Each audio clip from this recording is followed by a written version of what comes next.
You know, there's something strange happening in our world today. More and more people are walking around with this quiet restlessness inside them. They can't quite name it, but they feel it. A pressure in the chest, a tension behind every smile, a sense that something just isn't right. We call it anxiety, we call it stress. Sometimes we even call it depression. And so, we run to doctors. We take the pills.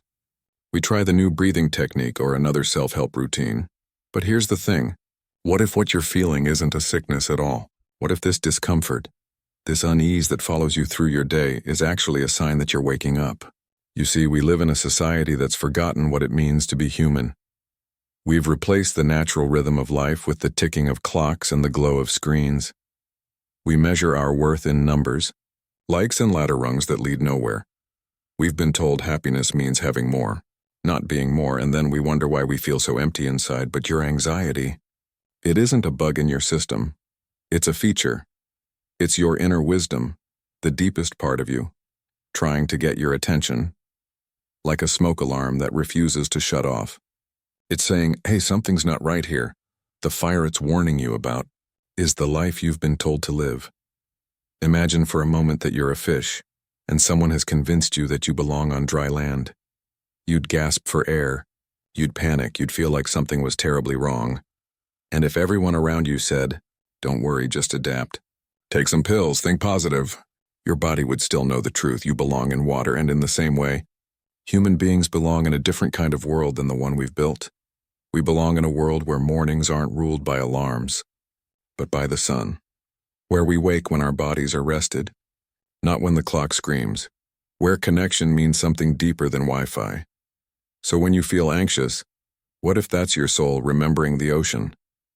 What if that's the natural part of you realizing you're living in an aquarium, not the open sea? Now here's the paradox. The very fact that you feel anxious or disconnected actually puts you ahead of most people, because most people have numbed themselves completely to the madness. They've gotten so used to this artificial world that they don't even feel how wrong it is anymore. It's like wearing shoes that are 3 sizes too small, and for so long that you forget how it feels to walk barefoot on grass. You think the ache is just part of life. You think the dread on Sunday night, the emptiness on Monday morning, that's just how adulthood works. But it's not. The truth is, you're not broken. You're still sensitive enough to feel the pinch. You haven't been completely sedated by the noise. And that sensitivity is your gift. In the old coal mines, workers used to carry canaries with them. Those tiny birds were more sensitive to danger. They could feel the poison in the air before the miners could. When the canary grew weak or restless, it wasn't because it was sick. It was because it was healthy enough to sense that something was wrong. And you, my friend, are that canary in the coal mine of modern life. Your anxiety isn't weakness, it's awareness. It's your body's way of saying, this air is not meant for you. You're not malfunctioning, you're responding naturally to an unnatural world. So the question isn't, how do I fix my anxiety? The real question is, what is my anxiety trying to tell me? Because deep down you already know, it's pointing you somewhere, toward a more honest life, toward a life that actually fits. And that's where the real awakening begins. Most people, when they start feeling anxious, they immediately think something's wrong with them. They say, I must be defective. I must need to change my mindset. I must become more positive. So they go searching for fixes, therapists, techniques, pills, distractions, anything that promises relief. But what if the goal isn't to get rid of the feeling? What if the goal is to listen to it? Because not all anxiety is the same. There's the kind that lives in your head, the kind that spins stories about what might happen, what could go wrong, what someone might think. That's the mind's anxiety, born from imagination and fear. But then, there's a deeper kind, the kind that lives in your soul. It's not about deadlines or bills or other people. It's about something missing, something real. It's the kind of anxiety that whispers, this life isn't what you're meant for. That's what I call existential anxiety. It's the unease that comes from knowing, even if you can't explain it, that you are connected to something infinite. But living in a world that treats everything as temporary and disposable. And this kind of anxiety isn't something to cure, it's something to honor, because it's trying to wake you up. Let me paint you a picture. Imagine a river. When it's flowing naturally, it moves with ease, curving gently around rocks, gliding through valleys, merging into the sea. Now imagine building walls around it, concrete barriers that try to control its movement. At first it seems fine, but over time, pressure builds, the water crashes, turns turbulent, restless, wild. That turbulence, that pressure isn't a sign that the river is broken, it's a sign that it's alive, it's trying to return to its natural course. Your anxiety is that same turbulence, it's the life force inside you trying to flow in an unnatural world. And what most people do is build stronger walls, work harder, stay busier, numb deeper instead of letting the river find its way again. They think, if I just try harder to fit in, I'll finally feel at peace. So they grind through jobs they hate, scroll through screens they don't care about, buy things they don't need, all while wondering why the ache won't go away. But the ache isn't your enemy, it's your compass. It's showing you that your soul is longing to live differently. Here's something most ancient cultures understood, something we've forgotten. In traditional societies, people who were unusually sensitive, who felt deeply, who saw life in ways others didn't, weren't told they were broken. They were seen as healers, as shamans, as mystics. Their sensitivity wasn't dismissed, it was honored, because they could sense what others ignored. They could feel the invisible, the energy, the spirit, the imbalance in the world. But in our modern world, we don't have space for that kind of sensitivity. We call it anxiety, we pathologize it, we medicate it, when in truth, it's the same gift, just misunderstood. You're not too sensitive, you're just tuned into something most people have forgotten how to hear. Think of it this way. You're standing in a world full of noise, and your soul is the one voice whispering, "This isn't what life is supposed to be." That whisper is sacred. It's your connection to something higher, to what's real, and maybe that's why you've always felt like you don't belong, because in many ways, you don't, not to this artificial, hyperspeed, always-on version of the world. You belong to something older, something more natural, something more human. So instead of fighting your anxiety, maybe try sitting with it, listen, ask it what it's trying to tell you. Because when you do, something incredible happens. You realize your anxiety was never the problem. It was the message. It was your inner self knocking on the door saying, "Wake up, you were never meant to live like this." And that realization, that shift from resisting to listening, is where transformation begins. You know, I often think about children, how naturally they live, before the world teaches them how to forget. A child doesn't worry about being productive. They don't feel guilty for playing, or for resting. They don't care about their image or their future, or how successful they look. They just live. When a child is sad, they cry. When something makes them laugh, they laugh so hard it fills the whole room.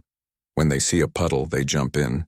When they see a butterfly, they chase it without thinking twice. They live in the present moment, not because they've read some self-help book, but because that's where life actually happens. But somewhere along the way, we train that out of them. We tell them, be serious. We tell them, work hard now, so you can live later. We teach them that joy must be earned, that rest must be justified, and that happiness will come someday, just not today. And then we wonder why. As adults, we feel anxious. We wonder why we wake up tired, even after a full night's sleep, why our hearts feel heavy, even when life looks fine on paper. It's because we've been taught to live everywhere except here. In the past, in the future, in our screens, in our minds, anywhere but this present living moment. Your anxiety is your inner child crying out. It's the part of you that still remembers. It's saying, this isn't how it's supposed to be. This isn't living, this is just surviving. And that voice, that whisper, deserves to be heard. Now, I'm not saying that anxiety is always pleasant, or that you should never seek help. There are times when anxiety becomes too heavy to carry alone, and that's okay. We all need support. But what I am saying is this. Before you rush to silence your anxiety, try listening to it. Because sometimes anxiety isn't the enemy. It's the messenger. It's pointing to the real wound, the real disconnection underneath it all. You see, we've forgotten what life was meant to be. We've forgotten that work is supposed to be an expression of our creativity, not a punishment for existing. We've forgotten that relationships are meant to be spaces of connection and love and not contracts of convenience or competition. We've forgotten that our bodies are not machines to be optimized but living, breathing systems that carry their own ancient wisdom. We've forgotten that we are not separate from nature. We are nature. That the same life flowing through trees, oceans, and stars flows through us, and your anxiety and that trembling, that restlessness, is your body remembering what your mind has forgotten. Let me give you an image. Imagine you're at a party where everyone's pretending to have a great time. The music is loud. The laughter feels forced, the smiles don't reach their eyes, and you stand there, holding your drink, feeling uneasy. Everyone says, relax, don't overthink it. But deep down you know, this joy isn't real. That unease you feel in that moment, that's what your soul feels every day in the modern world. A world that pretends everything's fine, while something essential is missing. We've created a civilization that looks alive, but feels empty. We've built progress on top of disconnection. We've traded silence for noise, wonder for knowledge, and presence for productivity, and then we label those who still feel as anxious, but maybe, just maybe, you feel anxious because you're still alive, because you haven't completely forgotten what real joy, real peace, and real life feel like. Your anxiety is the part of you that refuses to be numb. It's your authenticity, fighting to stay awake. So instead of trying to fix yourself, maybe the real healing begins when you stop fixing and start feeling. When you stop running from the discomfort and start asking, what is this trying to show me? Because sometimes pain isn't a punishment, it's a teacher, and anxiety, when you listen closely, can become the language of your own awakening. That's the shift that changes everything. It's not about escaping your anxiety, it's about transforming your relationship with it from enemy to guide, from noise to message. And the moment you start listening, truly listening, you begin to see that your anxiety isn't here to destroy you. It's here to reconnect you to life, to presence, to yourself. You know what's beautiful about waking up? It's not dramatic. It doesn't happen in a single flash of light or some grand, cinematic moment. It's gentle, almost quiet. It's like sunrise.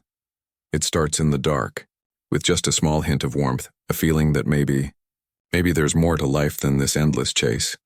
And then slowly, the light spreads. You start noticing things you used to miss.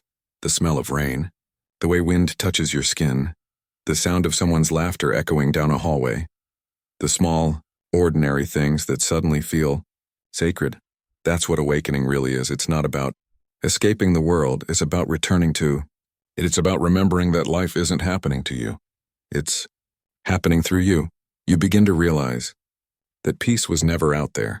It was never in money, or titles, or validation. It was here, all along, underneath the noise, buried beneath the masks and expectations and endless scrolling, waiting for you to get quiet enough to hear it again. And in that quiet, something shifts. You stop needing to prove yourself. You stop needing to win every battle, fix every flaw, or have every answer.